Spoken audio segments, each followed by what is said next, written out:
आइए मेरे दोस्तों, हम पढ़ेंगे कुरिन्थियों के नाम लिखी गई पहली पत्री, उसका 15 अध्याय और मैं आपको 51वां वचन पढ़ के सुना रहा हूं। 51 वर्स पढ़ के सुना रहा हूं। कुरिन्थियों के नाम लिखी गई पहली पत्री 15 अध्याय 51 वचन में यूं लिखा है, देखो मैं तुमसे भेद की बात कहता हूं, हम सब नहीं सोएंगे परंतु सब बदल जाएंगे। और 52 वचन में, और यह क्षण भर में पलक मारते ही अंतिम तुरही फूकते ही होगा, क्योंकि तुरही फूकी जाएगी और मुर्दे अविनाशी दशा में उठाए जाएंगे और हम बदल जाएंगे। मुर्दे अविनाशी दशा में उठाए जाएंगे और जीवित लोग, हम लोग बदल जाएंगे और उठा लिए जाएंगे। ये कब होगा? तुरही के फूके जाने पर। ये कौन सी तुरही है? अंतिम तुरही। अंतिम तुरही के फूके जाने पर पलक मारते ही होगा क्या दोस्तों? मुर्दे अविनाशी दशा में, जो मसीह में मरे हैं, वे अविनाशी दशा में उठा लिए जाएंगे और जीवित लोग बदल जाएंगे और वे भी उठा लिए जाएंगे। इसे ही रैप्चर कहते हैं। कलीसिया के रैप्चर के विषय में बताया जा रहा है कि कलीसिया के उठा लिए जाने के लिए एक तुरही फूकी जा रही है और उस तुरही का नाम है अंतिम तुरही। दोस्तों, प्रकाशित वाक्य उसका हम 8वें वचन में देखते हैं। प्रकाशित वाक्य की भविष्यवाणी की इस किताब में हम देखते हैं कि 8वें अध्याय के 6वें वचन में, माफ कीजिए, प्रकाशित वाक्य के 8वें अध्याय के 6वें वचन में देखते हैं, यहां पर 7 तुरहियों के विषय में लिखा गया है। और देखते हैं, तब वे 7 स्वर्गदूत जिनके पास 7 तुरहियां थी उन्हें फूकने को तैयार हुई।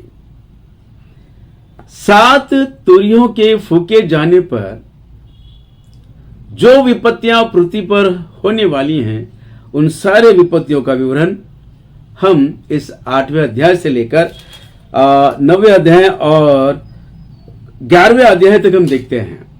लेकिन दोस्तों, यहां पर एक एक तुरहियों के विषय में हम अध्ययन न करते हुए मैं आपको बताना चाहता हूं कि पहले 6 तुरहियां एक के बाद एक फूकी जाएगी तो होगा क्या? पृथ्वी पर विपत्तियां उंडेली जाएगी, विपत्तियां आएगी। 6 तुरहियों के समय काल में पृथ्वी पर विपत्तियों पर विपत्तियां आती रहेगी, एक के बाद एक। 6 तुरहियों के फूके जाने पर पृथ्वी पर विपत्तियां ही उंडेली जाएगी। लेकिन 7वें तुरही के फूके जाने पर एक अद्भुत कार्य हो रहा है। एक बहुत ही अद्भुत कार्य हम देखते हैं। 11 अध्याय, प्रकाशित वाक्य से 11 अध्याय और 15 वचन में देखते हैं, जब 7वें दूत ने तुरही फूकी तो हुआ क्या? तो 18 वचन में हम देखते हैं,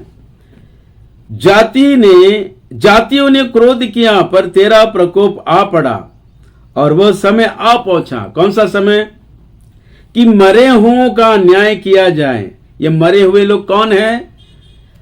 तो लिखा है, और तेरे दास भविष्यवक्ताओं और पवित्र लोगों को और उन छोटे बड़ों को जो तेरे नाम से डरते हैं बदला दिया जाए। जो तेरे नाम से डरते हैं, तेरे दास और भविष्यवक्ता, दोस्तों, ये प्रभु यीशु मसीह की कलीसिया, उसकी दुल्हन है। और लिखा है, मरे हुओं का पुनरुत्थान यहां पर हो रहा है। कब? 7वीं तुरही के फूके जाने पर। दोस्तों, इसका मतलब यह है कि पहली कुरिन्थियों की पत्री 15 अध्याय 51 वचन में जो अंतिम तुरही है, वही ये 7वीं तुरही है। क्योंकि उस अंतिम तुरही में जो घटना घट रही है, वही घटना 7वीं तुरही के फूके जाने पर हो रहा है। मसीह में मरे हुए लोग अविनाशी दशा में उठा लिए जा रहे हैं।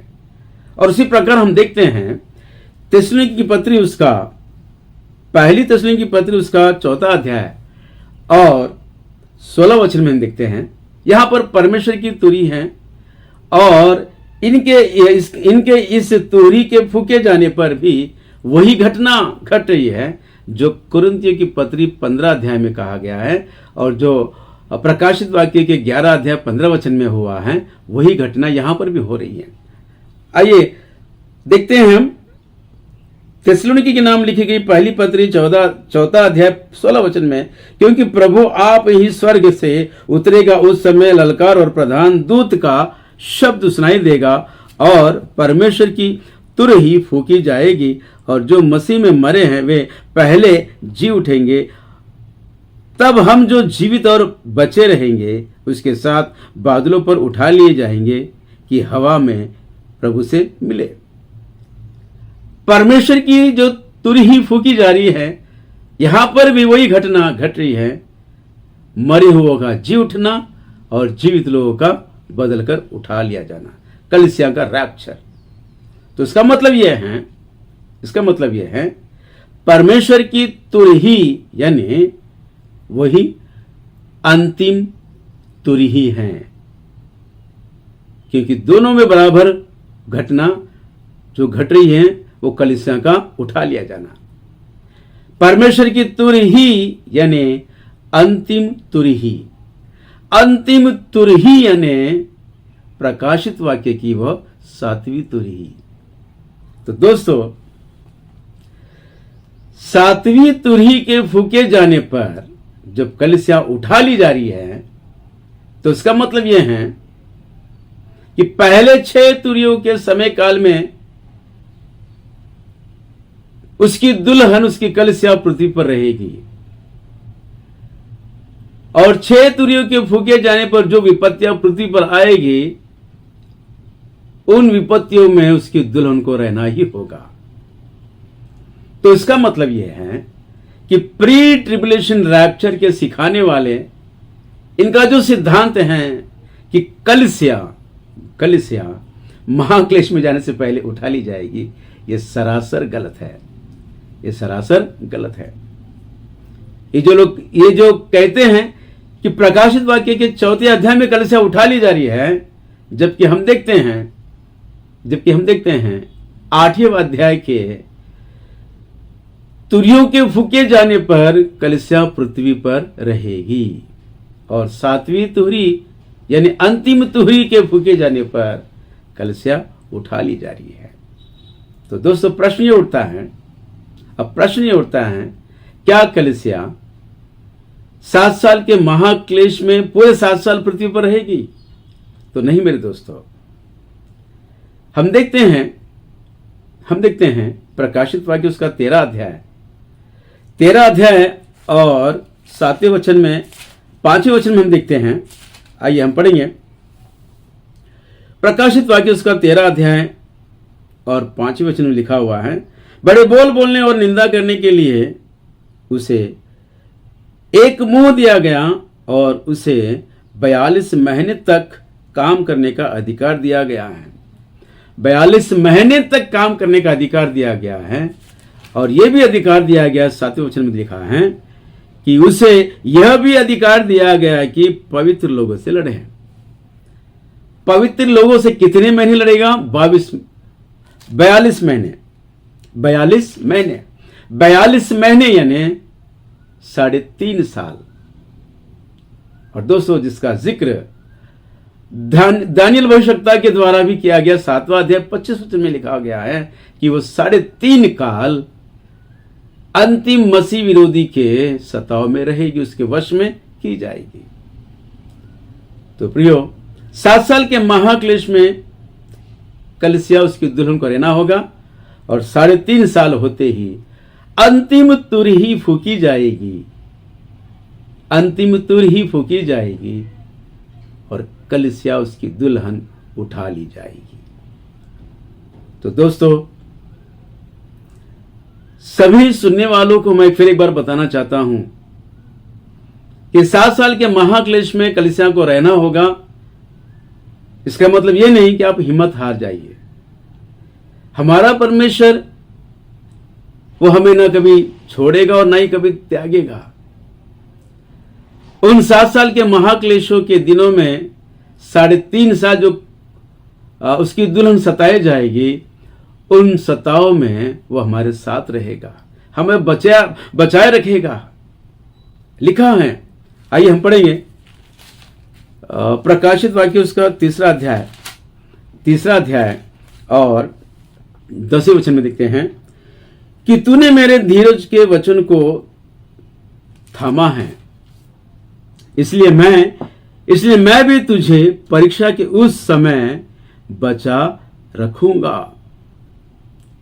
परीक्षा के उस समय मैं तुझे बचा रखूंगा, जो पृथ्वी पर रहने वालों के परखने के लिए सारे संसार पर आने वाले हैं।